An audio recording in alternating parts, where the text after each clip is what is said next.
जय श्री कृष्ण। श्रीमद् भागवत महापुराण प्रथम खंड षष्ठम स्कंद 14वां अध्याय शेष भाग। प्रतिदिन बालक का लाड़ प्यार करते रहने के कारण सम्राट चित्रकेतु का जितना प्रेम बच्चे की मां कृतधुति में था उतना दूसरी रानियों में न रहा। इस प्रकार एक तो वे रानियां संतान न होने के कारण ही दुखी थीं, दूसरे राजा चित्रकेतु ने उनकी उपेक्षा कर दी। अतः वे डाह से अपने को धिक्कारने और मन ही मन जलने लगीं। वे आपस में कहने लगीं, अरे बहन, पुत्रहीन स्त्री बहुत ही अभागिन होती है। पुत्र वाली सौतें तो दासी के समान उसका तिरस्कार करती हैं, और तो और स्वयं पतिदेव ही उसे पत्नी करके नहीं मानते। सचमुच पुत्रहीन स्त्री धिक्कार के योग्य है।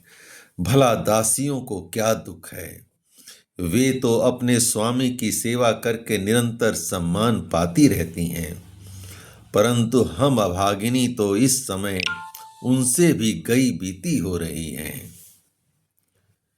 और दासियों की दासी के समान बार बार तिरस्कार पा रही हैं।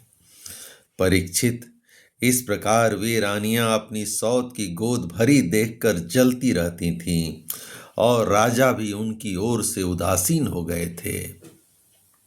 फलतः उनके मन में कृतधुति के प्रति बहुत अधिक द्वेष हो गया। द्वेष के कारण रानियों की बुद्धि मारी गई, उनके चित्त में क्रूरता छा गई। उन्हें अपने पति चित्रकेतु का पुत्र स्नेह सहन न हुआ, इसलिए उन्होंने चिढ़कर नन्हे से राजकुमार को विष दे दिया। महारानी कृतधुति की को सौतों की इस घोर पापमयी करतूत का कुछ भी पता न था। उन्होंने दूर से देखकर समझ लिया कि बच्चा सो रहा है, इसलिए वे महल में इधर उधर डोलती रहीं। बुद्धिमती रानी ने यह देखकर कि बच्चा बहुत देर से सो रहा है, धाय से कहा, कल्याणी, मेरे लाल को ले आओ।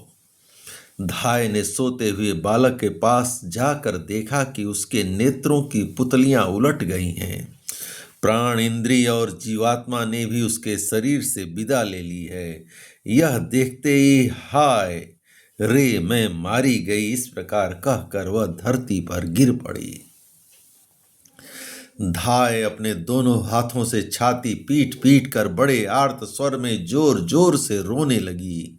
उसका रोना सुनकर महारानी कृतधुत जल्दी जल्दी अपने पुत्र के शयन गृह में पहुंची और उन्होंने देखा कि उसका छोटा सा बच्चा अकस्मात मर चुका है। तब वे अत्यंत शोक के कारण मूर्छित होकर पृथ्वी पर गिर पड़ीं।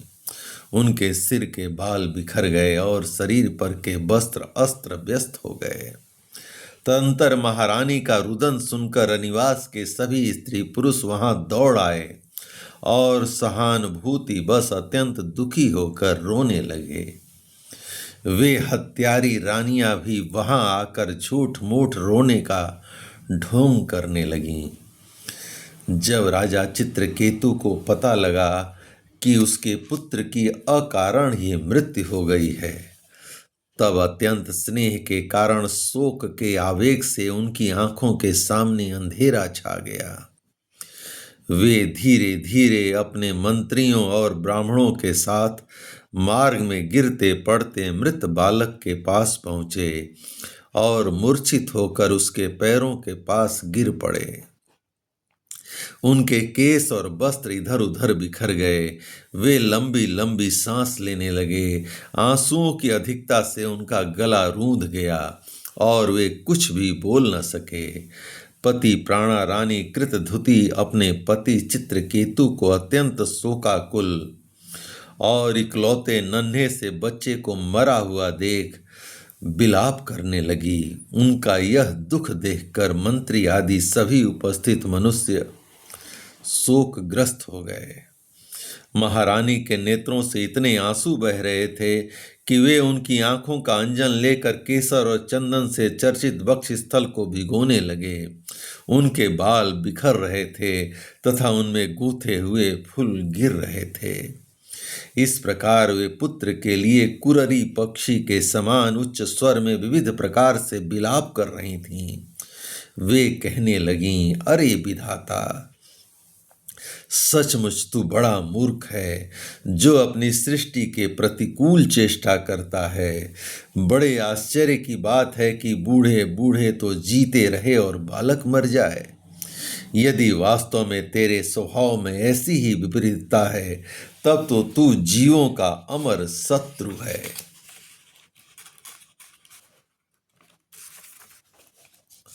यदि संसार में प्राणियों के जीवन मरण का कोई क्रम न रहे तो वे अपने प्रारब्ध के अनुसार जन्मते मरते रहेंगे, फिर तेरी आवश्यकता ही क्या है। तूने संबंधियों में स्नेह बंधन तो इसलिए डाल रखा है कि वे तेरी सृष्टि को बढ़ाएं, परंतु तू इस प्रकार बच्चों को मारकर अपने किए कराए पर अपने हाथों से पानी फेर रहा है। फिर वे अपने मृत पुत्र की ओर देखकर कहने लगीं, बेटा, मैं तुम्हारे बिना अनाथ और दीन हो रही हूँ। मुझे छोड़कर इस प्रकार चले जाना तुम्हारे लिए उचित नहीं है। तनिक आँख खोल कर देखो तो सही, तुम्हारे पिताजी तुम्हारे वियोग में कितने शोक संतप्त हो रहे हैं। बेटा, जिस घोर नरक को निसंतान पुरुष बड़ी कठिनाई से पार कर पाते हैं, उसे हम तुम्हारे सहारे अनायास ही पार कर लेंगे। अरे बेटा, तुम इस यमराज के साथ दूर मत जाओ, यह तो बड़ा निर्दयी है। मेरे प्यारे लल्ला, ओ राजकुमार, उठो बेटा, देखो तुम्हारे साथी बालक तुम्हें खेलने के लिए बुला रहे हैं। तुम्हें सोते सोते बहुत देर हो गई, अब भूख लगी होगी, उठो कुछ खा लो, और कुछ नहीं तो मेरा दूध ही पी लो, और अपने स्वजन संबंधी हम लोगों का शोक दूर करो। प्यारे लाल, आज मैं तुम्हारे मुखार बिंद पर वह भोली भोली मुस्कुराहट और आनंद भरी चितवन नहीं देख रही हूँ। मैं बड़ी अभागिन हूँ। हाय, अब भी मुझे तुम्हारी सुमधुर तोतली बोली नहीं सुनाई दे रही। क्या सचमुच निठुर यमराज तुम्हें उस परलोक में ले गया जहां से फिर कोई लौट कर नहीं आता। श्री सुखदेव जी कहते हैं, परीक्षित, जब सम्राट चित्रकेतु ने देखा कि उनकी रानी अपने मृत पुत्र के लिए भांति भांति से विलाप कर रही है, तब वे शोक से अत्यंत संतप्त हो फूट फूट कर रोने लगे। राजा रानी के इस प्रकार विलाप करने पर उनके अनुगामी स्त्री पुरुष भी दुखित होकर रोने लगे।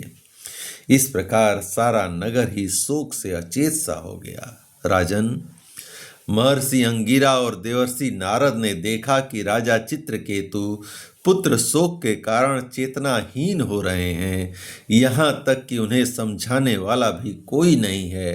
तब वे दोनों वहाँ आए। जय श्री कृष्ण। इस प्रकार भगवान श्री कृष्ण की कृपा से श्रीमद् भागवत महापुराण प्रथम खंड षष्ठम स्कंद का 14वां अध्याय संपूर्ण हुआ। जय श्री कृष्ण।